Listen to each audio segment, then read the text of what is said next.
जी आपके चरणों में कोटि कोटि प्रणाम। महाराज जी, एक काम क्या भला है? कोई इस पे विजय पाना चाहता है तो कैसे पाए? इसकी कोई कमजोर नस है क्या? हाँ, राम चिंतन। जहां राम तहां काम नहीं, जहां काम नहीं राम। अगर राम राम कहोगे राधा राधा राधा राधा राधा राधा राधा, तो ये नष्ट हो जाएगा। ये भगवान के सुमिरन से नष्ट होता है।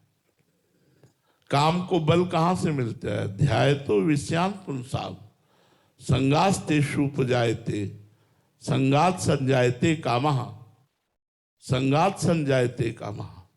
जब हम विषयों का ध्यान करते हैं, खाली हृदय होता है, भगवान का चिंतन नहीं करते, विषयों का चिंतन करते हैं, तब हमारे हृदय में विषयों के प्रति आसक्ति पैदा होती है।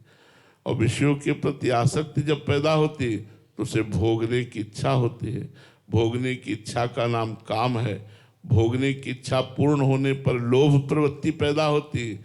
भोगने की इच्छा में बाधा पड़ने पर क्रोध प्रवृत्ति, और क्रोध और लोभ दोनों मूढ़ता छा जाती है। मूढ़ता से स्मृति भ्रम में पड़ती है। स्मृति भ्रम से बुद्धि का नाश हो जाता है। साधक की बुद्धि का नाश होना ही सर्वनाश है। इसलिए यदि काम से बचना है तो भगवान का नाम जप करो, भगवान की लीला कथाएं सुनो, और संयोग से बचो। जैसे मोबाइल में गंदी बातें ना देखो, ऐसे गंदे लोगों का संग न करो जो गंदी बात करते हैं। ऐसा गंदा भोजन न पाओ। स्फुरना ही बंद हो जाती है यार। उसी हृदय को हमने देखा है काम से युक्त, और उसी हृदय को देखा है स्फुरना ही बंद हो जाती है। संकल्प विकल्प की तो बात जाने दो, स्फुरना ही बंद हो जाती है। पर नाम जप करते रहो, सत्संग करते रहो, पवित्र भोजन, पवित्र संग, कुसंग का त्याग करो। देखना सुनना बोलना ये कुसंग से ना हो। अगर कुसंग से देखना होगा, कुसंग से बोलना होगा, कुसंग से सुनना होगा, तो भी काम पिंड नहीं छोड़ेगा।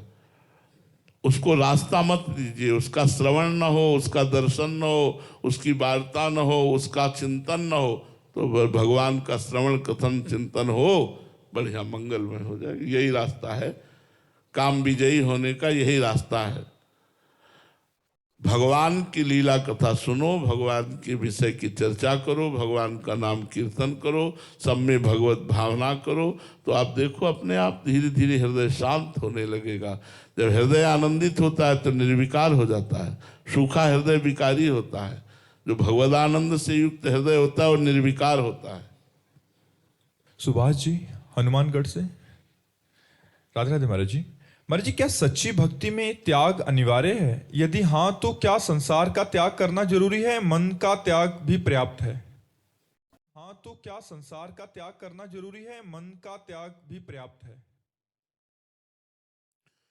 अगर मन से त्याग हो गया तो सच्चा त्याग हो गया ना। मन प्रभु के चिंतन में लगा हुआ है, अन्य वस्तु व्यक्ति स्थान का चिंतन नहीं है, और हम बीच बाजार में बैठे हुए हैं तो आप त्यागी हो। गृहस्थ में हो तो भी आप त्यागी। सम्राट होते हुए भी महाभागवत है। सारा खेल मन का ही तो है। तन से विषय छोड़ दिए पर मन से विषयों का चिंतन कर रहे, तो आनंद का थोड़ी अनुभव होगा। आनंद का तो अनुभव होगा जब मन से विषयों का चिंतन छूट जाए।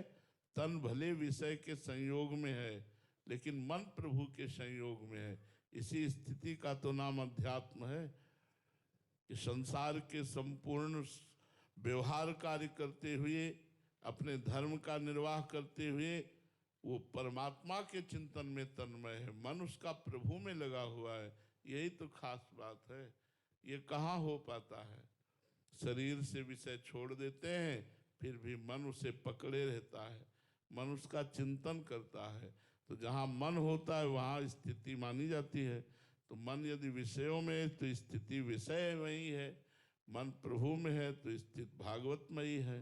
तो मन को प्रभु में लगाओ, ये बहुत बढ़िया बात है। मन से विषयों का त्याग हो गया तो भोगेगा कौन? अच्छा ही नहीं लगेगा।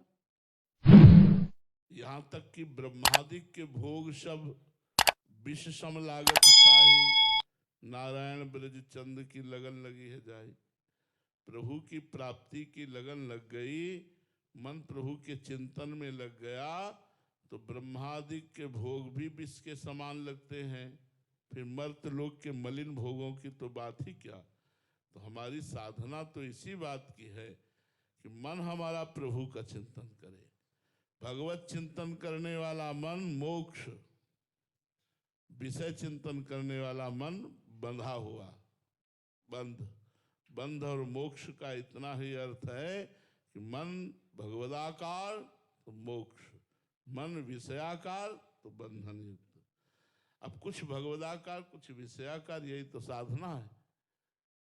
हमें इसी साधन को तो समेटना है कि हमारा मन पूर्ण भगवदाकार बन जाए, पूर्ण प्रभु के चिंतन में लग जाए, विषय चिंतन ही न मन करे।